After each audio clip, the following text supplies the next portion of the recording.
গতকাল ২৬শে জুলাই শুক্রবার গাঙ্গেয় দক্ষিণবঙ্গের ওড়িশা লাগোয়া জেলাগুলোর কিছু কিছু এলাকাতে বেশ খানিকটা ভালো বৃষ্টি হলেও গাঙ্গেয় দক্ষিণবঙ্গের বেশিরভাগ জায়গা, সেই সাথে উত্তরবঙ্গের সমতলের এলাকাগুলো, অন্যদিকে বিহার, ঝাড়খণ্ডের বিভিন্ন এলাকা, বাংলাদেশ, ত্রিপুরা এবং তার পার্শ্ববর্তী এলাকাগুলোর বিভিন্ন জায়গাতে এখনো পর্যন্ত ভালো রকমের বৃষ্টির ঘাটতি কিন্তু ধরা পড়ছে, অর্থাৎ বৃষ্টি কিন্তু সেভাবে হচ্ছে না বললেই চলে।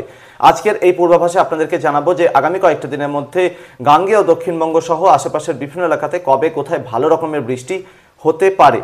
প্রিয় দর্শক, আপনারা দেখছেন ওয়েদার উইথ শুভেন্দু। আজ হলো জুলাইয়ের ২৭ তারিখ, শনিবার, সাল ২০২৪। গাঙ্গেয় দক্ষিণবঙ্গের আমরা বৃষ্টি ঘাটতির কথা যদি বলি তাহলে কলকাতা, হুগলি, পশ্চিম বর্ধমান, বাঁকুড়া এই জায়গাগুলোতে কিন্তু মোটামুটি ৩০% আশেপাশে বৃষ্টির অভাব বা ঘাটতি এখনো পর্যন্ত রয়েছে। বেশি বৃষ্টির অভাব রয়েছে নদিয়া, মুর্শিদাবাদ, পূর্ব বর্ধমান এই এলাকাগুলোতে। এখানে মোটামুটি 50% বা তারও বেশি বৃষ্টির অভাব কিন্তু রয়েছে, যার মধ্যে নদিয়া এবং মুর্শিদাবাদে কিন্তু অনেকটাই বৃষ্টির অভাব পরিলক্ষিত হচ্ছে। গাঙ্গেয় দক্ষিণবঙ্গের পশ্চিম মেদিনীপুর এবং তার পার্শ্ববর্তী কিছু এলাকাগুলোতে বিগত 2 দিনে বেশ খানিকটা ভালো বৃষ্টির সুবাদে বৃষ্টির ঘাটতি অনেকটাই মিটেছে। তবে ওভারঅল গাঙ্গেয় দক্ষিণবঙ্গে আমরা যদি অ্যাভারেজ করি তাহলে এখনও দেখা যাবে প্রায় 45% মতো বৃষ্টির অভাব কিন্তু রয়েছে। উত্তরবঙ্গের সমতলে মালদা, 2 দিনাজপুরেও কিন্তু দীর্ঘদিন ধরে সেভাবে ভালো বৃষ্টি নজরে আসছে না। উত্তর ঝাড়খণ্ডের বিভিন্ন এলাকা, বিহারে ম্যাক্সিমাম এলাকাতেও সেভাবে ভালো বৃষ্টির দেখা নেই। বাংলাদেশের বেশিরভাগ এলাকাতে এখনো পর্যন্ত সেভাবে ভালো বৃষ্টির দেখা নেই। ভারতের ত্রিপুরাতেও কিন্তু সেভাবে ভালো বৃষ্টির দেখা কিন্তু পাওয়া যাচ্ছে না, যে কারণে এই এলাকাগুলোতে বৃষ্টির ঘাটতি কিন্তু দিনকে দিন বেড়েই চলেছে। আপনাদেরকে জানাতে চাইব যে আজ ২৭শে জুলাই শনিবার সকালে এর আগে বঙ্গোপসাগরের উত্তরাঞ্চল এবং সংলগ্ন গাঙ্গেয় দক্ষিণবঙ্গের উপরে তৈরি হওয়া ঘূর্ণাবর্তটি, যেটা এই মুহূর্তে একটা নিম্নচাপে পরিণত হয়েছে, সেই ওয়েদার সিস্টেমটা কিন্তু পশ্চিমের দিকে পাড়ি দিচ্ছে ওড়িশা, রাউরকেল্লা, সুন্দরগড় এবং তার পার্শ্ববর্তী এলাকাগুলোতে এবং সংলগ্ন ছত্তিশগড়ের উত্তরাঞ্চল এই এলাকাটার উপরে অবস্থান করছে, যেটা পরবর্তী কয়েকটা দিনে ধীরে ধীরে আরও পশ্চিমের দিকে সরবে। ফলে পশ্চিমের এলাকাগুলোতে বৃষ্টি এবং মধ্য ভারতের দিকে বৃষ্টির পরিমাণ বাড়তে থাকলেও পূর্ব ভারতের দিকে অর্থাৎ পশ্চিমবঙ্গের বিভিন্ন এলাকা, ওড়িশা, ঝাড়খণ্ড, বিহার এই এলাকাগুলোতে কিন্তু বৃষ্টির পরিমাণ বা সম্ভাবনা আবারও কমতে শুরু করবে। এইরকম পরিস্থিতি থাকতে পারে আজ ২৭শে জুলাই, আগামীকাল ২৮শে জুলাই, ২৯শে জুলাই দিনের বেলার সময়টা পর্যন্ত। তারপর আবহাওয়াতে কিন্তু নাটকীয়ভাবে পরিবর্তন আসবে। কিভাবে পরিবর্তন আসবে? এর পরবর্তী ওয়েদার সিস্টেম কিন্তু বঙ্গোপসাগরের দিক থেকে তৈরি হচ্ছে না।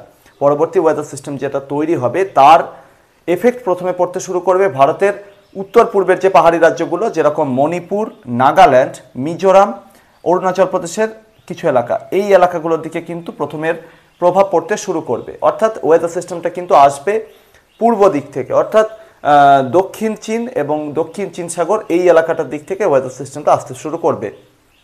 এরকম সম্ভাবনা রয়েছে যে জুলাইয়ের 29 তারিখ নাগাদ কিন্তু এই ওয়েদার সিস্টেমটা এদিকে এসে হাজির হতে শুরু করবে এবং উত্তর পূর্বের পাহাড়ি রাজ্যগুলোতে ভালো পরিমাণ বৃষ্টি বলতে মাঝারি থেকে ভারী বৃষ্টি, কোথাও কোথাও অতি ভারী বৃষ্টি কিন্তু নজরে আসবে।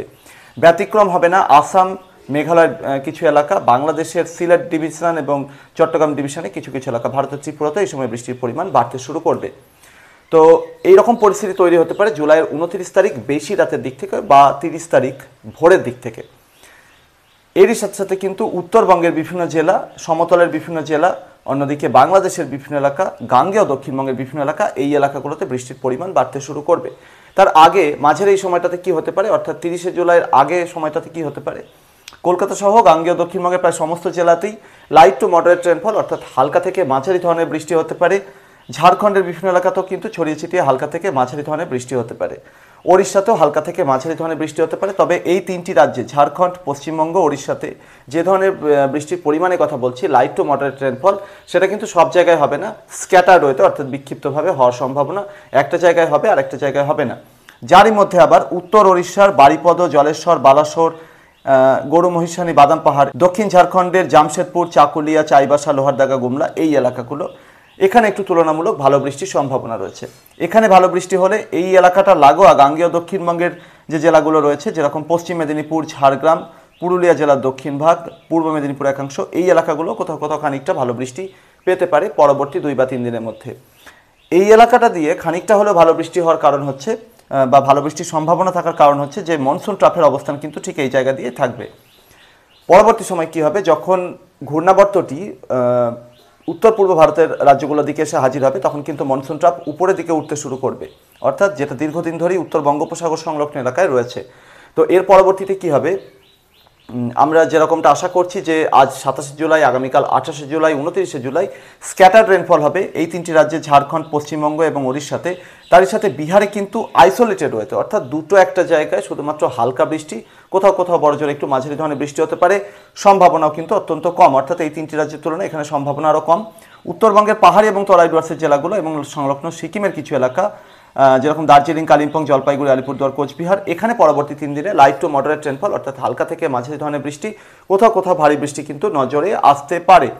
বাংলাদেশের রাজধানী ঢাকা সহ বাংলাদেশের বেশিরভাগ এলাকাতে সেভাবে ভালো বৃষ্টির সম্ভাবনা কম, তবে মৌসুমি বায়ু যেহেতু পাহাড়ে গিয়ে ধাক্কা খাচ্ছে, তাই মেঘালয় লাগোয়া বাংলাদেশের যে এলাকাগুলো রয়েছে, মূলত সিলেট ডিভিশনের কিছু কিছু এলাকা, এই এলাকাগুলোতে হালকা থেকে মাঝারি ধরনের বৃষ্টির সম্ভাবনা রয়েছে পরবর্তী 3 দিনের মধ্যে।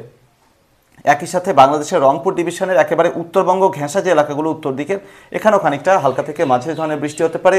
সমুদ্র তীরবর্তী বাংলাদেশের চট্টগ্রাম ডিভিশনের কোথাও কোথাও খানিকটা হালকা থেকে মাঝারি ধরনের বৃষ্টি পরবর্তী 3 দিনের মধ্যে হতে পারে। বাকি বাংলাদেশের বেশিরভাগ এলাকাতে কিন্তু হালকা থেকে মাঝারি ধরনের বৃষ্টির সম্ভাবনা থাকছে বটে, তবে সেটা কিন্তু অত্যন্ত কম সম্ভাবনা এবং তারই সাথে এটা কিন্তু আইসোলেটেড ওয়েতে, অর্থাৎ স্ক্যাটার ওয়েতেও কিন্তু নয় যে বিক্ষিপ্তভাবে হবে, একটা জায়গায় হচ্ছে আরেকটা জায়গায় হচ্ছে না, এরকমটা কিন্তু নয়, দুটো একটা জায়গাতে হতে পারে বাকি বাংলাদেশের ক্ষেত্রে। অর্থাৎ দেখা যাচ্ছে যে গাঙ্গেয় দক্ষিণবঙ্গ বা উত্তরবঙ্গের সমতলের জেলাগুলোর মতো বাংলাদেশের বেশিরভাগ জায়গাতেও কিন্তু ভালো বৃষ্টি কিন্তু আগামী 3 দিনের মধ্যে অধরাই থাকবে। ভারতের ত্রিপুরাতেও এই একই পরিস্থিতি থাকবে, যদিও ত্রিপুরাতে কিন্তু দীর্ঘদিন ধরে ভালো বৃষ্টি কিন্তু হচ্ছে না, অর্থাৎ ভালো বৃষ্টির সম্ভাবনা আপাতত পরবর্তী 3 দিনের মধ্যে ত্রিপুরাতেও নেই। এর পরবর্তীতে যেভাবে নাটকীয় পরিবর্তনের কথা বলছিলাম, উত্তর পূর্বের পাহাড়ি রাজ্যগুলোর দিক থেকে বৃষ্টির পরিমাণ বাড়তে শুরু করবে জুলাইয়ের 29 তারিখ রাতের দিক থেকে। পরবর্তীতে 30 তারিখ হতে হতে কিন্তু এটা অনেকটা বড় এলাকা ক্যাপচার করে নেবে ওয়েদার সিস্টেমটা, এবং বঙ্গোপসাগরের দিক থেকেও এই সিস্টেমটার কিন্তু ময়েশ্চার সাপোর্ট মিলতে শুরু করবে, ততক্ষণে কিন্তু বৃষ্টির পরিমাণ অনেকটাই বাড়তে শুরু করবে।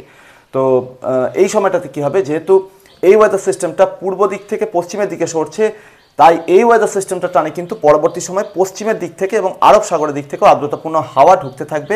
অর্থাৎ যে উইন্ড প্যাটার্ন এখন এই রকম রয়েছে, ঠিক বঙ্গোপসাগরের দিক থেকে আর্দ্রতাপূর্ণ হাওয়া উত্তরবঙ্গ হয়ে ধীরে ধীরে পশ্চিমের দিকে অর্থাৎ বিহার, উত্তরপ্রদেশ হয়ে পশ্চিমের দিকে যাচ্ছে, সেই উইন্ড প্যাটার্নে কিন্তু নাটকীয়ভাবে পরিবর্তন আসবে 30 জুলাই সকালে পরবর্তী সময় থেকে, এবং সেই সময় পশ্চিমের দিক থেকে হাওয়া ঢুকতে শুরু করবে।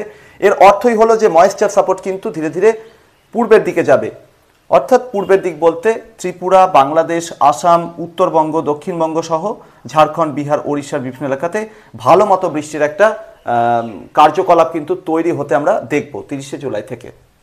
কলকাতা সহ গাঙ্গেয় দক্ষিণবঙ্গের সমস্ত জেলাতেই এই সময় হালকা থেকে মাঝারি ধরনের বৃষ্টি হতে পারে, এবং এটা কিন্তু ওয়াইড স্প্রেড এরিয়াতে অর্থাৎ বড় এলাকা জুড়ে হতে পারে। তার সাথে বেশ কিছু এলাকাতে বজ্রবিদ্যুৎ সহ ভারী বৃষ্টিও কিন্তু নজরে আসবে। সমতলের জেলাগুলো উত্তরবঙ্গের মালদা, দক্ষিণ দিনাজপুর, উত্তর দিনাজপুরেও কিন্তু এই একই পরিস্থিতি, হালকা থেকে মাঝারি ধরনের বৃষ্টির সঙ্গে বিভিন্ন এলাকাতে ভারী বৃষ্টি হতে পারে, এবং এখানে কিন্তু ওয়াইড স্প্রেড এরিয়াতে অর্থাৎ বড় এলাকা জুড়ে হতে পারে।